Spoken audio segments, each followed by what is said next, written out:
नमस्कार, मैं प्रिया ठाकुर और आप देख रहे हैं 247 सुपरफास्ट। तो चलिए बढ़ते हैं आज की खबर की ओर। सिरमौर जिला में लगातार भारी बरसात हो रही है, जिससे नदी नाले उफान पर हैं। बावजूद इसके खनन माफिया नदी नालों और खदानों में खनिज चोरी कर रहे हैं। हैरानी की बात यह है कि उपायुक्त ने हर प्रकार के खनन को बंद करने के लिए सख्त आदेश जारी किए, मगर माफिया सरकारी आदेशों की भी धज्जियां उड़ा रहे हैं।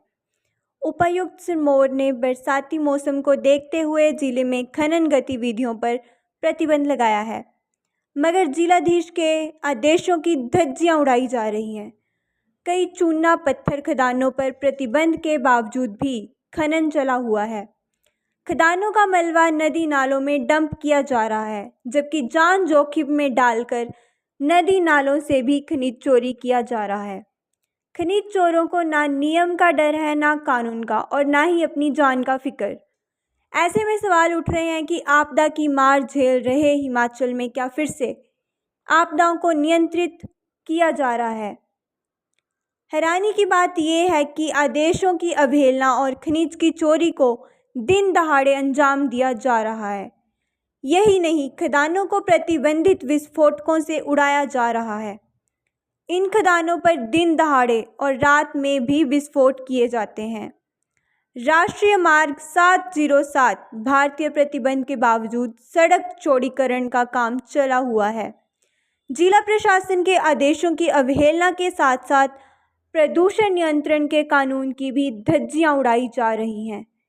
खदानों से निकलने वाला मलबा सीधे नालों और जलाशयों में डाला जा रहा है।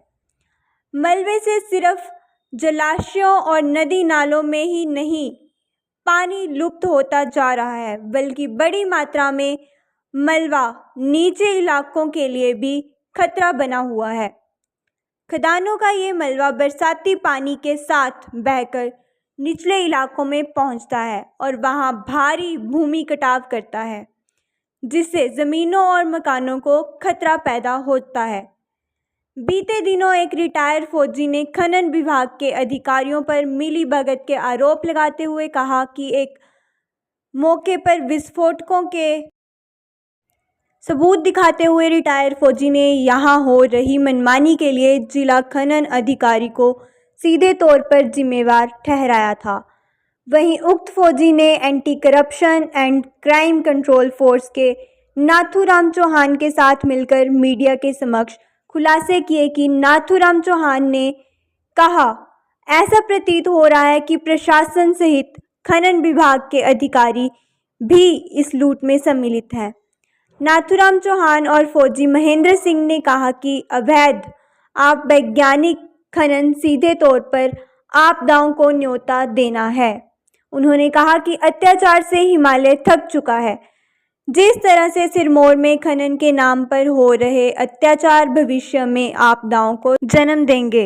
नेशनल हाईवे 07 शंभू वाले के पास बंद है और लगभग ये 4 किलोमीटर पोंटा की तरफ और 4 किलोमीटर नान की तरफ है। लोगों से निवेदन है कि इस रोड का उपयोग आज ना करें, कम से कम रात भर तक ना करें, क्योंकि यहाँ पर स्लाइड आ रहा है। 2016 में शायद यहाँ पर पहले बादल फट चुका है। यहाँ पर स्थिति बहुत खराब है। अभी शुक्र है कि लोगों के घरों में पानी नहीं घुसा, मकान अभी सुरक्षित है, लोगों के घर मकान को कोई नुकसान नहीं पहुंचा, लेकिन रोड पर बहुत लंबा जाम लगा हुआ है। लोगों से निवेदन है कि इस रोड का प्रयोग कम से कम आज के दिन तो ना करें। 07 नाहन पोंटा साहब, अगर आपको बहुत अर्जेंट जाना है तो किसी और रूट का आप इस्तेमाल कर सकते हैं, लेकिन इस रूट पे कम से कम ना आए। कालियाम से आप यमुनानगर होकर जा सकते हैं या पोंटा साहब से बाया यमुनानगर होकर कालियाम जा सकते हैं, लेकिन ये वाला रोड बहुत खतरनाक है, बहुत बुरी हालत है, जगह जगह स्लिप आई हुई है। पैदल चलना भी इसमें मुश्किल हो रहा है। तो लोग इस नाहन पोंटा वाले रोड पे आने से परहेज करें। धन्यवाद।